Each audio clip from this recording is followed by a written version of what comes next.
हनुमान जी ने कहा ऐसी कथा सुनी नहीं कभी जो लव को सुना रहा है। राम जी समाधिस्थ हो गए, लेकिन प्रसंग में तो ऐसा भी आता है कि राम दिखाई नहीं दिए।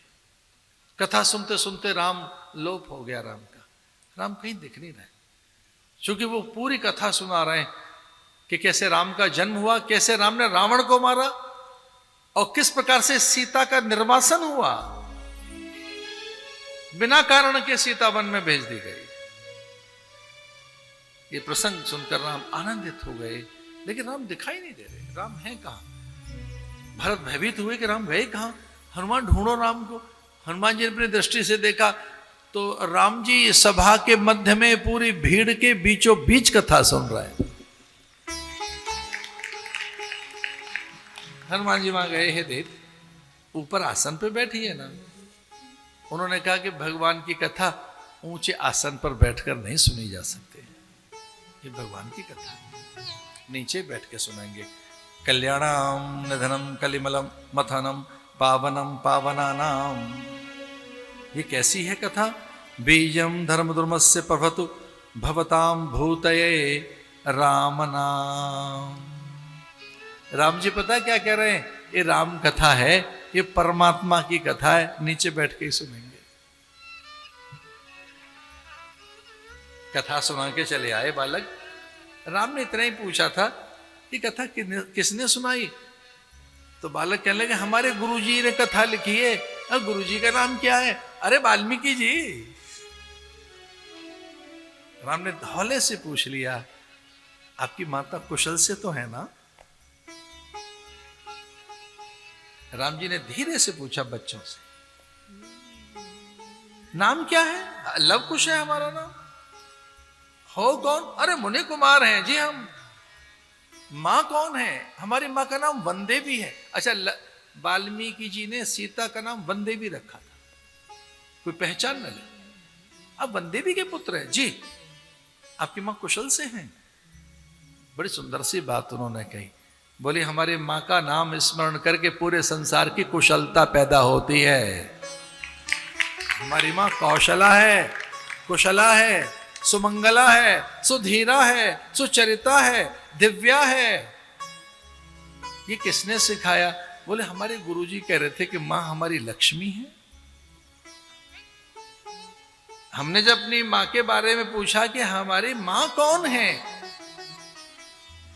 तो आपने अपने पिता के बारे में नहीं पूछा। बोले पूछा था, गुरुदेव ने मना किया। गुरुदेव कहने लगे एक यज्ञ ऐसा होगा उसमें आपके पिता प्रकट होंगे। हम अभी नाम नहीं बताएंगे, यज्ञ के समय प्रकट होंगे। तो हमने एक दिन पूछा हमारी मां का नाम क्या है? ये वंदे भी हैं। तो हमारे गुरुदेव ने कहा ना, ये वंदे भी नहीं, ये लक्ष्मी है। ये लक्ष्मी है, हमारी मां लक्ष्मी है। कुशल से तो है ना, वो सबको कुशलता देते हैं। और वो अश्वमेध यज्ञ का घोड़ा बांध लिया बच्चों ने।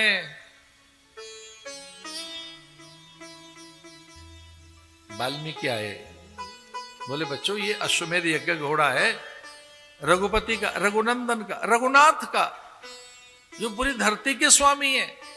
ऐसे परमात्मा का घोड़ा बांध लिया आपने। बोले महाराज हमने तो इसलिए बांध लिया है कि घोड़सवार साथ चल रहे थे, कह रहे थे धनुधर हो वो इसे बांध ले, जिसके धनुष में बल हो, जिसके तीर में बल हो। ये है क्या घोड़ा? हमने बांध लिया। अब घोड़ा बांध लिया है तो फिर युद्ध करना होगा। बोले कर लेंगे। और इस प्रकार से वो युद्ध हुआ जिसमें लक्ष्मण अचेत हो गए, भरत भागे, रिपुदमन का साहस नहीं हुआ। और हमें क्षमा कर देना, हनुमान जी को केले के पेड़ से बांध लिया बच्चों ने। ये गुरु का बल, मंत्र बल, तप बल, आत्म बल। हनुमान जी बड़े प्रसन्न। बंदर उन्होंने कहा आपको बांधना है। हनुमान जी कहा हम बंध जाएंगे। बोले हमारी एक बंदी की एक प्रार्थना तो सुन लो। बच्चों ने कहा क्या प्रार्थना है? बोले अपनी मां के सामने बांध दीजिए, इनकी कुटिया के आगे। सीता जी ने डांट लगाई, इनको नहीं बांधना है। हनुमान के बंधन खोले बच्चों ने। क्यों? बोले जरा इनसे मैंने कथा सुननी है। राम आ गए जी, बाण चलने लगे, राम जी के बाण सर से ऊपर जा रहे हैं और बच्चों के बाण चरणों में गिर रहे हैं। कैसे जाएं वो राम के वक्षस्थल पर लव कुश के बाण, और राम के भी बाण कैसे जाएं लव कुश के वक्षस्थल पर? वो ऊपर से आशीर्वाद देते हुए जा रहे हैं। युद्ध विराम कर दिया गया, पूर्णाहुति काल है। वशिष्ठ को अचानक याद आया, अब याद आया है गुरुदेव वशिष्ठ को कि भैया बिना पत्नी के तो यज्ञ पूरा ही नहीं हो सकता, इसमें तो आहुति में चाहिए पत्नी। सोने की सीता बना के रख दी गई। गुरुदेव ने कहा स्वर्णमयी सीता तो बन गई है, पर आहुति में उनका हाथ चाहिए। जब तक हाथ नहीं होगा सीता का, आपके साथ सीता का हाथ, तब तक यज्ञ तो पूरा नहीं होगा। और जानकी जी अत्यंत प्रसन्न हुई। सोने की उस प्रतिमा में से सीता ने केवल अपना हाथ निकाला और राम की पूर्णाहुति हुई।